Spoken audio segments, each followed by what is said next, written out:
Okay, great. Thank you. Do you want water from the water cooler? Miss Silverstein, do you want water from the water cooler? Do you want a cup of water from the water cooler? Yeah, thank you. Appreciate it, yes. Let me get rid of all this stuff. Yeah, I'm really sorry. I'm sorry that for this delay. I should have come a few early to do this. This week is a very, very special parsha. We finished our story. We became a nation, Baruch Hashem. I mean, we're a nation in the making. In this week's parsha, we became the nation. We were saved from Egypt, but now we get to the real stuff. We've got work to do in this week's parsha. This week's parsha starts with Yisro, who heard about what happened to the Jewish people, to the Jewish nation, and she came along and she wanted to join as well. So what did he hear exactly? Thank you very much.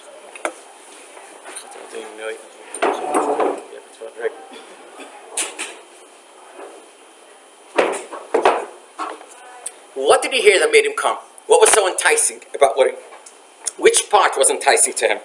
So Rashi says that he heard two stuff. He heard Kriyas Yamsuf, splitting of the sea, and he heard Mechamas Amalek. What's so special about those two stuff that made him come?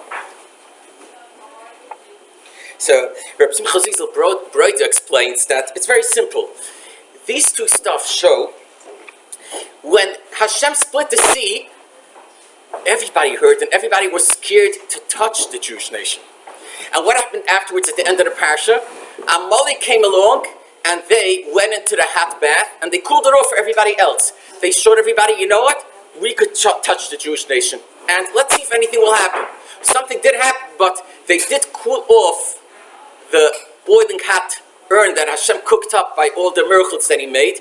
And this showed us that there are people who are able to live their life thinking that they'll be able to succeed, and they're watching all the miracles happen, but still they think that they're right.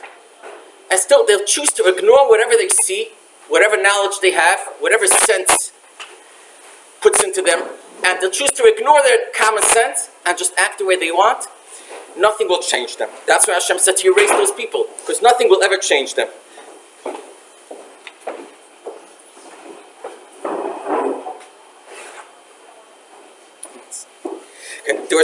I think there's another pshat over here, that since these two stuff, Hashem made a promise. By the Yam Suf, Hashem made a promise that before he split the sea, he made a promise. Listen, Jewish people, when I'm going to do this today, look at the Mitzrayim, look at the Egyptians, because after this, you're never going to see them again. It was a promise, and it was fulfilled. They were gone. That's it, they were gone for good. The Egyptian nation was never a nation anymore worthwhile of any big, it wasn't a world power anymore. It lost its entire power and anything that it had. So the Egyptian nation was gone for good. And that promise Hashem kept. Then Hashem made another promise at the end of the parsha. By Mechamas Amalek, Hashem made a promise that he will erase those people eventually. Not yet. He told Yeshua to fight the war against Amalek. So they were, Yeshua fought with them and they made them weaker, but he didn't conquer them completely. And Hashem said eventually they will be erased. And the Jewish people took it and Yisro took it as a very comforting thing to hear. He heard Hashem's promise that he's going to erase the Egyptians, take them off our backs for good, and he took them off. And then he promised that he will erase Amalek as well. He'll erase the evil inclination as well. Everybody that's trying to oppress us, everyone that's trying to ignite us, to make us do the wrong things. Amalek is trying to make us not behave, to disagree, to not recognize Hashem. That's what they're trying to do. They're at war with Hashem. And Hashem will eventually take that away. And we all know that just like that promise came about, this promise will too come about in Mitzvah Hashem. That's when Yisro heard that promise. Hashem will eventually erase Amalek. Everything will be good. Will all be great. He came running over. Because he saw Hashem's promises are fulfilled. That's what he came running over to see. Yisro teaches us a major, major lesson in this week's parasha. Moshe Rabbeinu was officially the smartest person in that generation. He was the smartest because he spoke to God. And he let everybody else know what he heard from God. So he brought down the message of Hashem. That's what a prophet is. That's the prophet's job in this world. So Yisro came along. He was a newcomer in this area. He came along to the Jewish people in the Midbar, and he right away opened his mouth. And he had something to say to Moshe Rabbeinu. He watched Moshe Rabbeinu the way he dealt with the entire nation. The way there were lines around the corners, around the city. There were lines, endless lines, to get through to Moshe Rabbeinu. He was wondering, what in the world is going on here? Why is everybody standing on line? It's not like in Nazi Germany where you have to stand in line for a tiny piece of bread. What's everybody standing on line here? This wasn't cruelty. What's going on here? So Moshe Rabbeinu explained to him, well, I'm the only one. Hashem chose me. It wasn't haughtiness. Hashem chose me to be the one to give over the message. Hashem's message is to the Jewish nation and to the world. And therefore, I'm the only one who they could approach about anything that they have to ask. So they approach me. Everybody has questions. Especially they're not yet learned. This is something new to them. The Torah, entire Torah is something new to them. So they're all coming to me. So Yisro says, no, it's not a good idea.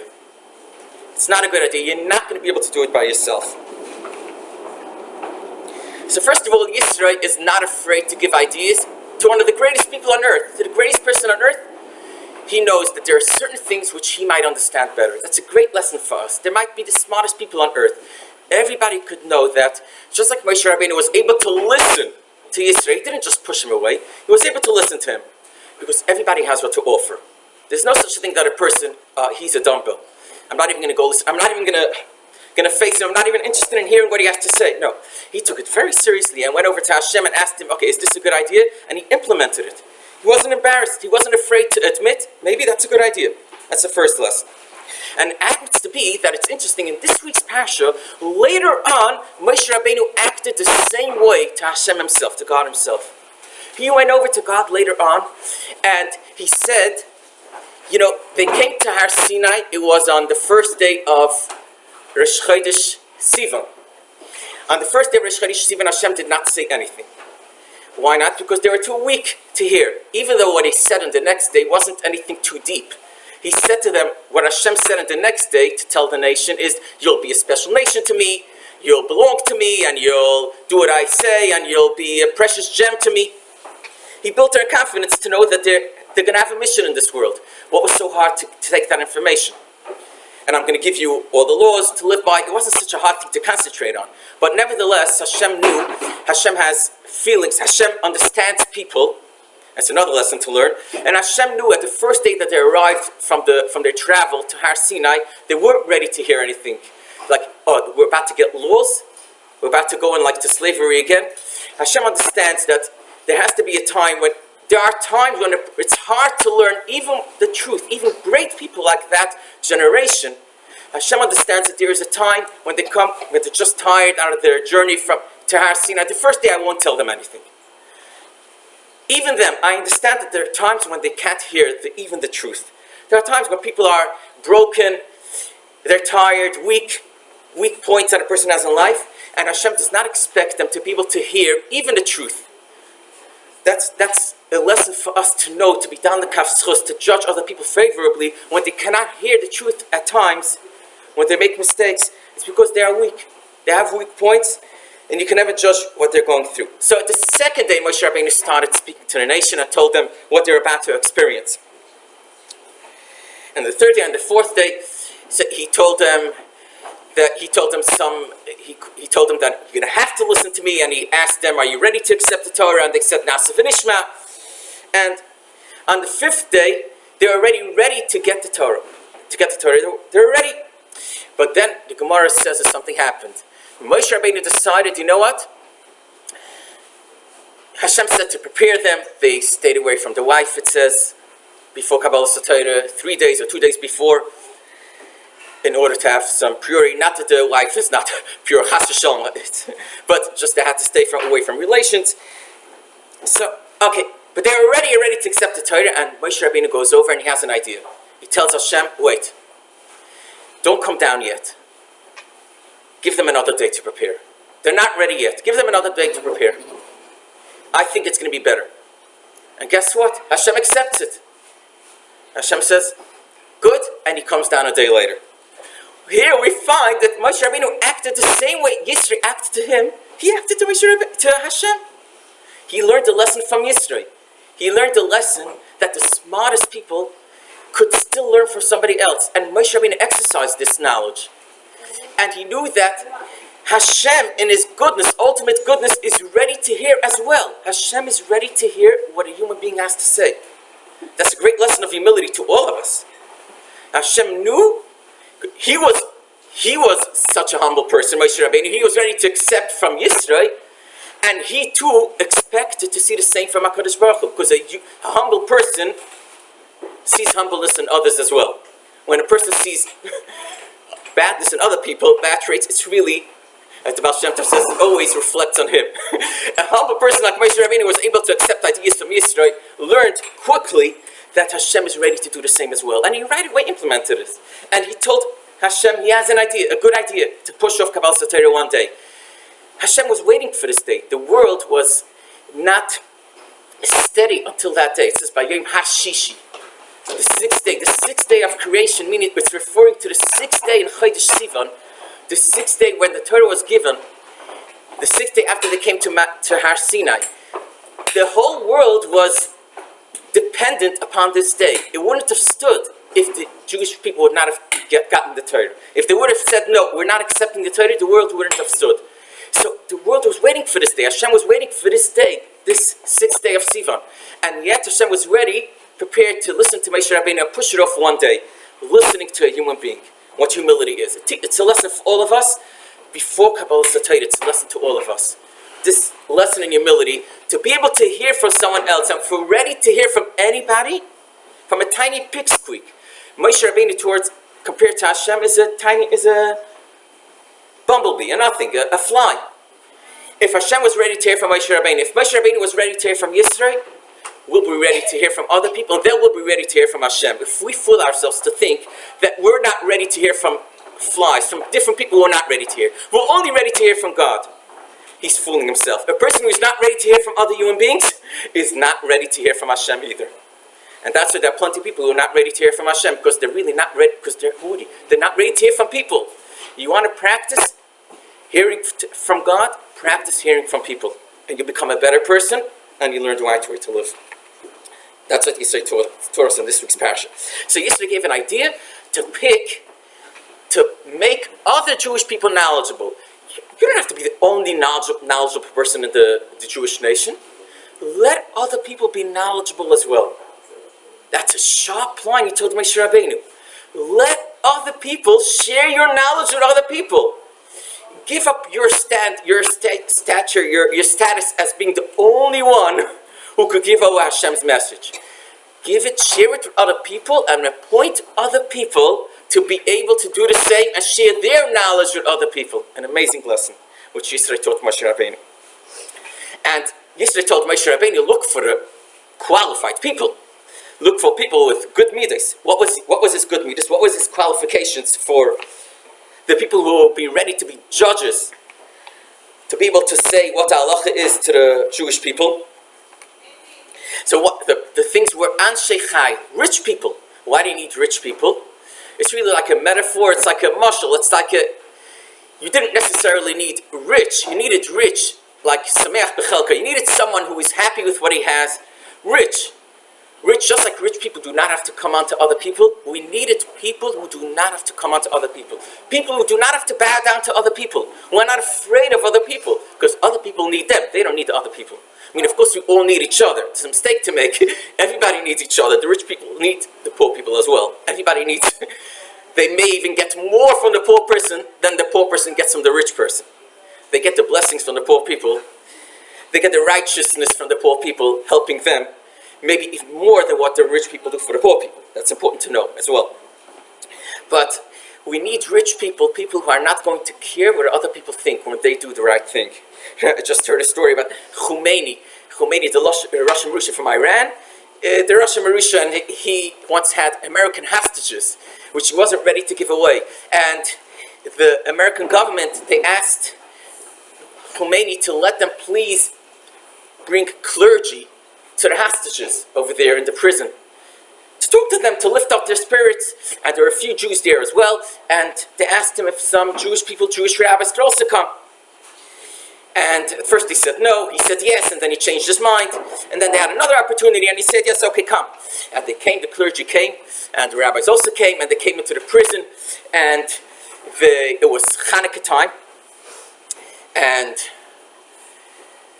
it's interesting that at first he went to the Lubavitcher Rebbe, and he asked him, it was a few months earlier, he asked him, should I take on this job to go, it was Rabbi Hirschberg from Lubavitch, to go to this shlichus, to go to Haran, to go to this dangerous place where a lot of people do not come back alive because of his leadership over there, Khomeini's leadership. So, should I take the chance and go there? So the Lubavitcher Rebbe said, yes, go there and take your menorah along, take Hanukkah along. It was a few months before Hanukkah. He did not understand why he was telling him that. But it comes out that afterwards Khomeini changed his mind, we're not going. And then later, a few months later, when it was actually Hanukkah time, that's when Khomeini changed his mind. He called back, he's ready to take the clergymen, ready for them to come to the prison over there, to come and visit the prisoners. And that's when he came, and he took along his menorah along to the prison. He went to Iran, took along the menorah, and he went to the prison, and the non-Jewish ones went to the non-Jewish prisoners, and the Jewish ones went to the Jewish prisoners, and they weren't able to say anything because they were afraid. What could they say? They were afraid for their life. What could happen if they say the wrong thing? But the Rabbi Hirschberg, just took the menorah and lit the menorah in the prison. He got permission to do that. And it wasn't just a few Jewish people who joined them. All the 50 prisoners, hostages that were there, everybody came to run over. They left their clergymen and came to run over to watch the lighting of the menorah. It was inspiring. And they did come out alive from this, believe it or not. And then the Khomeini was so impressed by this, and he called him over for an appointment. Something else happened as well. There was a day of prayer for Khomeini. They all get together and all bow down to him. And this was actually not on Purim, but if someone asks you, when does Purim fall out on Hanukkah? This wasn't my joke, this is what he said, the one who repeated the story said, well, over here Purim came out on Hanukkah, because just like Mordechai did not bow down to Haman, over here there was a person, Rabbi Hirschberg, everybody had to gather in front of Khomeini's palace, and they prayed for Khomeini, and then there came a signal, and you had to bow down to Khomeini. Everybody bowed down to Khomeini, besides one person.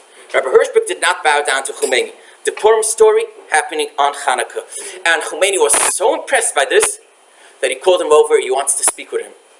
And he came over and he spoke to him at length, and he told him, and Rabbi Hirschberg told Khomeini, what could he say to him, He just told him, he knew that the Jews, they make trouble for the Jewish people over there. So he told them one thing.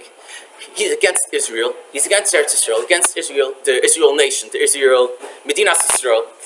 So he told them, actually the star that symbolizes Israel did not come from the Israeli nation. Did not come from the Israelis 70 years ago, whenever the Israeli nation came about. It did not come from them. It was around much earlier, from David HaMelech's times. It was around much earlier already.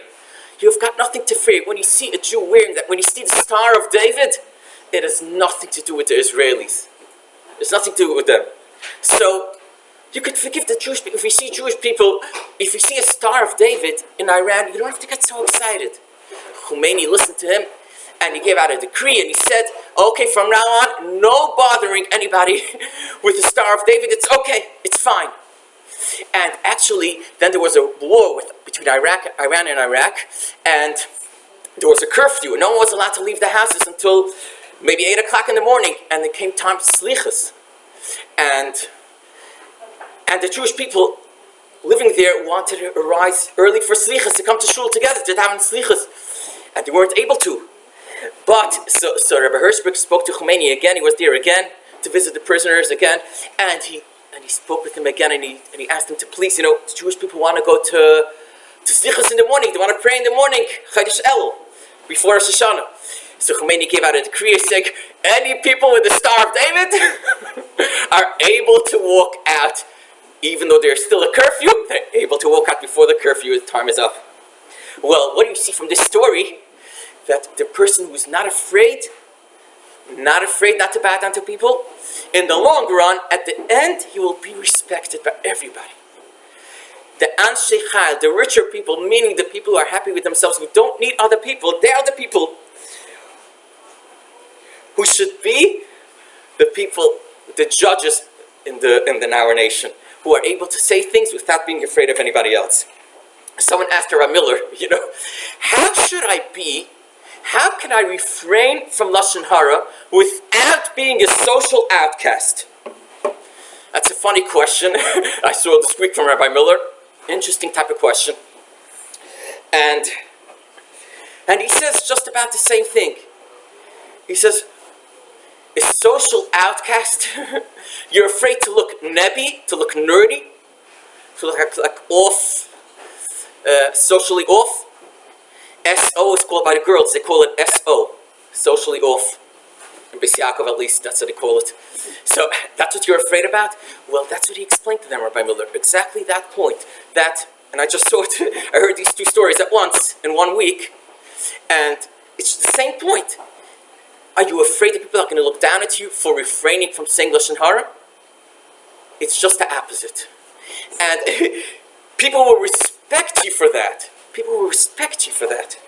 I spoke to someone, I told someone wanted to speak to him about a certain thing in his marriage, and I did not tell him the name, in case he doesn't end up speaking to him. So he told me, I respect your privacy, I respect it.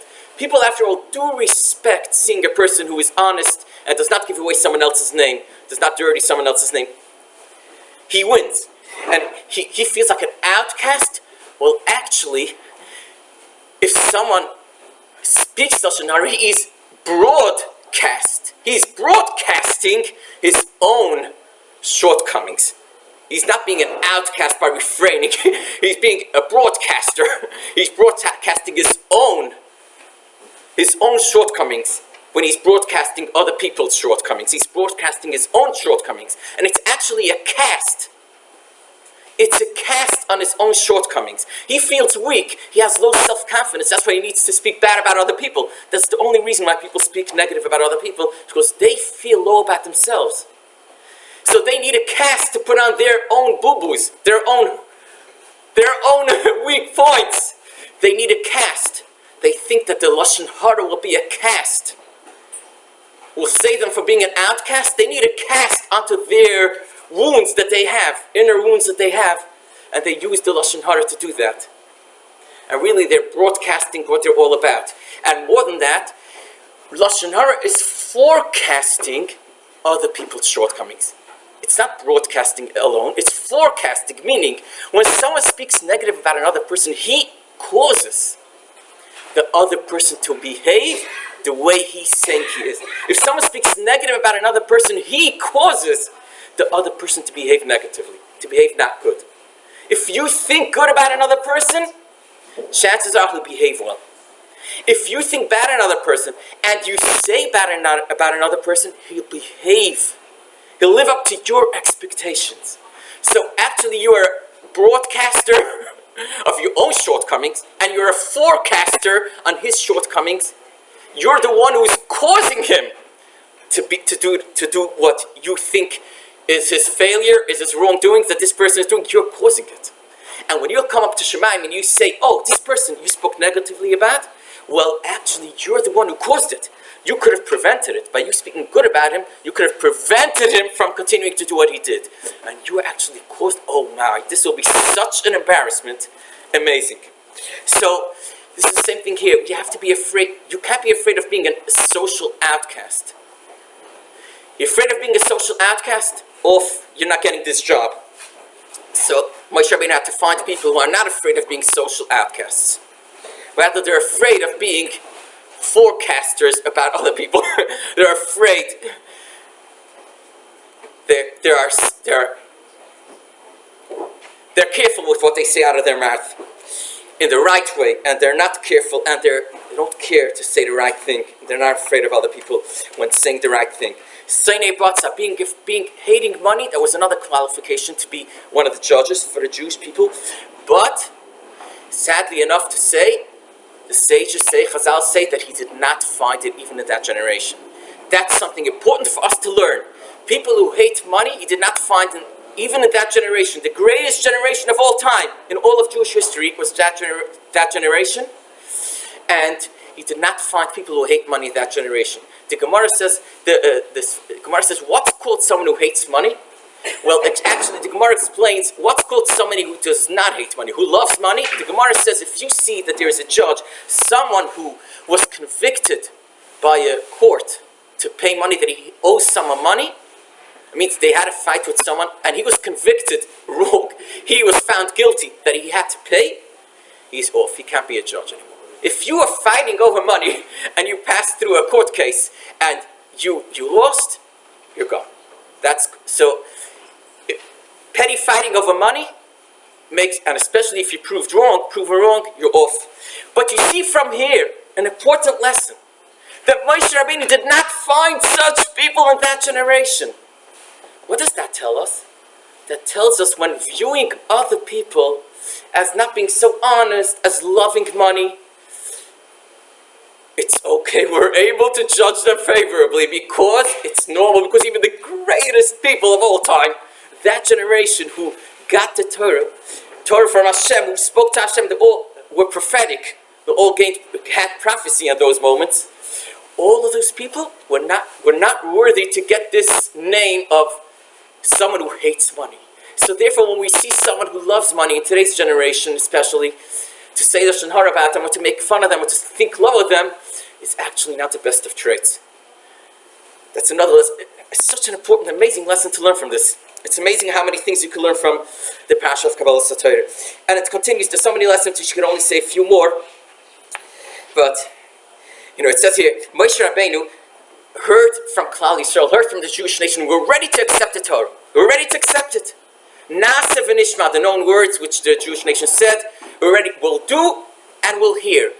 Because they will do even before they will hear. They're ready to accept whatever you tell us to do, because they knew we trusted God that He'll give us only things which we can really handle. That's important to know, that Hashem only gives us things which we can handle, and even if we fail at times, or most of the times, we can still try again. And Hashem takes, even if you succeed once a day to refrain from lashon hara, that's great beyond great. So Hashem gives us tribulations, nisyanis, that only which we can handle.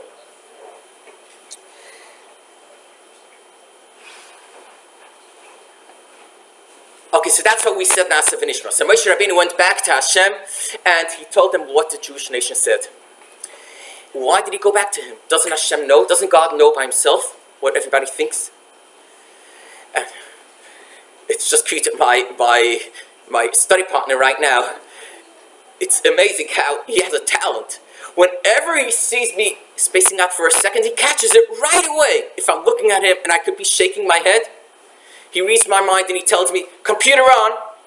Computer on. It's amazing. I told him he should go into, he works in Driscoll as a salesperson. I told him he should go into the mind reading business.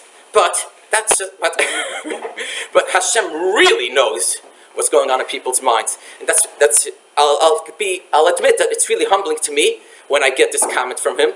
And I get it almost daily, for one time at least. I get this, computer on, and it's nice, it's healthy to get this.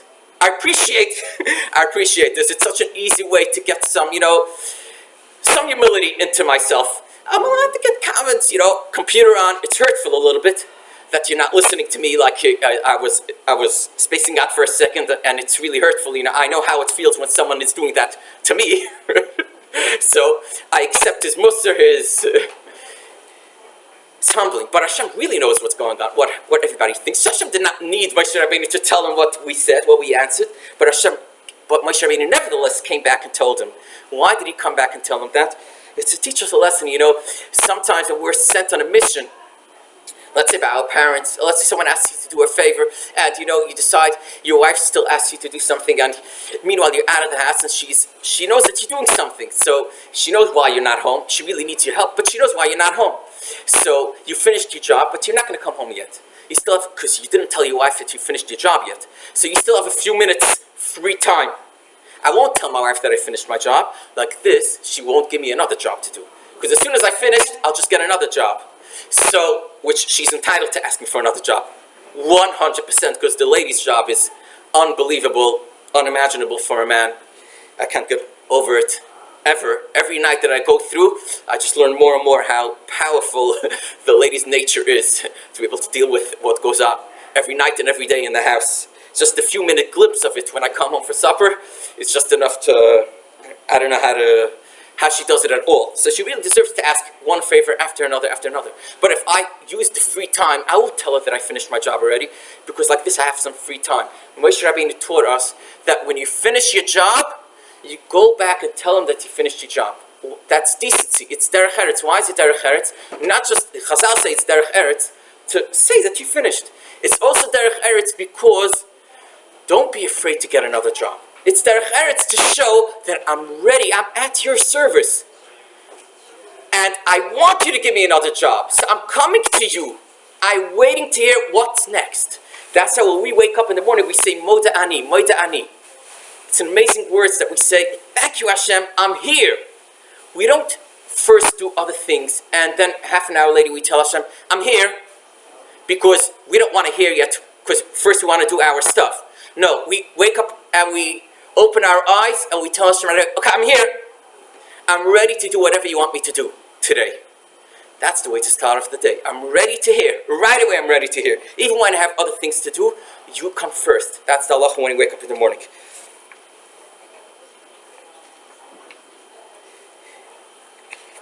Okay, one second. I could say one more thing. Let me see what I could pick.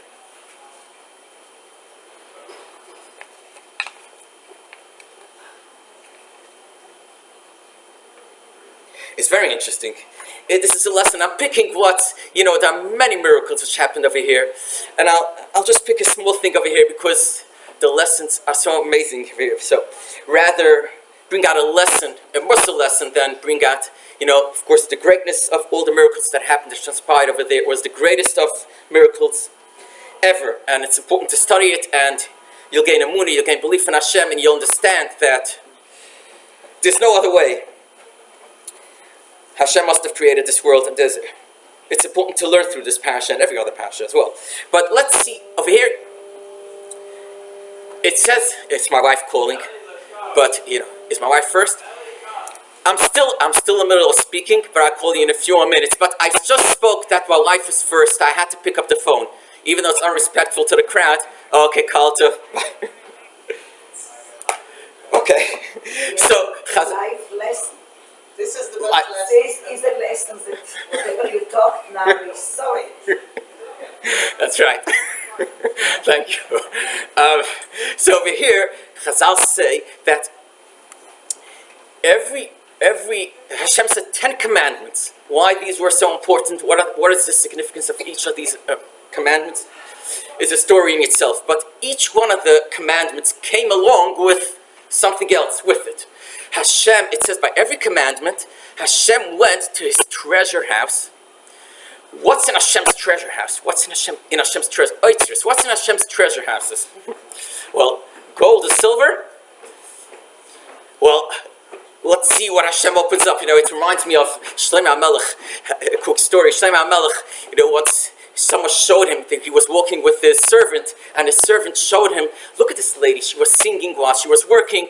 Look at this lady, isn't she magnificent? Look what a righteous lady this is, everything is just good in her life, she's singing about everything, and look what a great lady she is. So, Shlomo HaMelech, the smartest of all men, wanted to show a certain shortcoming. He wanted to bring out that, men and ladies, each one are precious gems, and ladies in the Torah are gems. That before I say what I want to say that in case people take it wrong, because this world today is mixed up and they take these things wrong. When they read the pasuk in Koheles that Adam, a man I found 1 in 1,000, a wife, a lady I did not even find 1 in 1,000. He means certain traits because everybody has to learn from the other. A man without a wife is gone, goes crazy. There's no other way. Everybody has their strengths. And Shlomo HaMelech was talking about a certain strength that the man has. And the servant was trying to bring out, wait, look at this lady. Maybe she does have that strength. So Shlomo HaMelech said, wait, I'll show you. He went over to her. He put in a mouse into a little box. And he gave it over to her to watch. Watch it for me for 3 days until I come back to you. Do not open the box, please. So she put it in her dining room, and she was watching over it. 1 day goes by. 1.5 days, she's getting itchy already. What's in that box? What's in that treasure box? What's in there? Okay, to make a long story short, we'll just cut it. And before Shlomo HaMelech came, before the time was up, before Shlomo HaMelech came back, she just couldn't manage it anymore. And she had to open the box. As she opened the box, and what happened? The mouse just flew away. Oh my goodness. She can't even close it anymore. There's clear proof that she opened up the box. Shlomo HaMelech wanted to show that she can't hold herself back from looking at what's in the box, from the curiosity of looking at what's in the box. So you have to go understand this, what this trait is. But, I'm just trying to bring out a point here that, look, sometimes you see a box and you're very curious what's in there. You see other people's amazing boxes that they have. And what's in their treasure? But it's nothing really. It's nothing more than a mouse. Than a mouse who everybody just wants to stay away from. It's nothing special. Believe me, what the other person has in his wallet, in his house, and everything else is nothing but a mouse. It's nothing to be. That's the lesson that we learn from here. And once you open it, the mouse runs away, and you cannot reverse what you did. It was such a silly thing to do, to open it up for such a silly to see what it's in there. Just a mouse, and then you can't even reverse what you did. You failed. So this is what I reminded myself over here. Hashem opens up his treasure houses. What's in the treasure house already? Actually, when you open up the treasure house, it's interesting. There was no gold and silver there. What it was ruach, wind. Wind. Interesting that's in Hashem's treasure houses. Wind. Well, actually, wind is very significant because wind, as we see over here, the wind carries around all the good, shares the good smells that you have with everybody else. It brings all the good to everybody else. So what's in Hashem's treasure box is not the gold and silver. It's not the good itself, because the good itself is everywhere. The good itself is everywhere. But what we're missing is the wind to bring it out and to share it with everybody else and to be able to see it, to share it, to bring it out. That's what we're missing. And that's what's in Hashem's treasure house, is the wind to bring out the good and to share it with everybody else, to show it, to bring it out. Okay, but what does Hashem bring out? The wind. And he brought out a wind. And first, I forgot to say that first he sent out besamim, a good smell. Every commandment came with a good smell and had its own smell. And after he finished one commandment, Hashem sent a wind, that wind that we took out from their treasure house, and he blew away that smell, that fragrance, that delicious fragrance, and he brought in another smell for the next commandment. So it was very special. But let me ask you a question, an amazing lesson, and I'll finish off with this, B'ezras Hashem. Amazing lesson, I can't get over this lesson. Hashem gives the people, the Jewish people, a good smelling fragrance when they're about to hear Hashem's commandments. Important things to hear. Well, what happens when you're talking to someone and you walk into a delicious smelling bakery, restaurant? What happens? Well, what happens is that the person right away tells you computer on, because you right away you're thinking about the smell. Anything but what the other person is saying. Wait a minute, first let me, taking this, aroma. This aroma is like walking to Korn's Bakery, Erev Shabbos, forget about it. It's like, and starting Motzei Shabbos already, 1 hour after Shabbos already, it smells moiridik. I walk on 50th Avenue. It's amazing how it smells. Every Motzei Shabbos already, soon after Shabbos. So it's amazing. And I can't even concentrate what my son tells me, because it's so, first you have to take in this thing.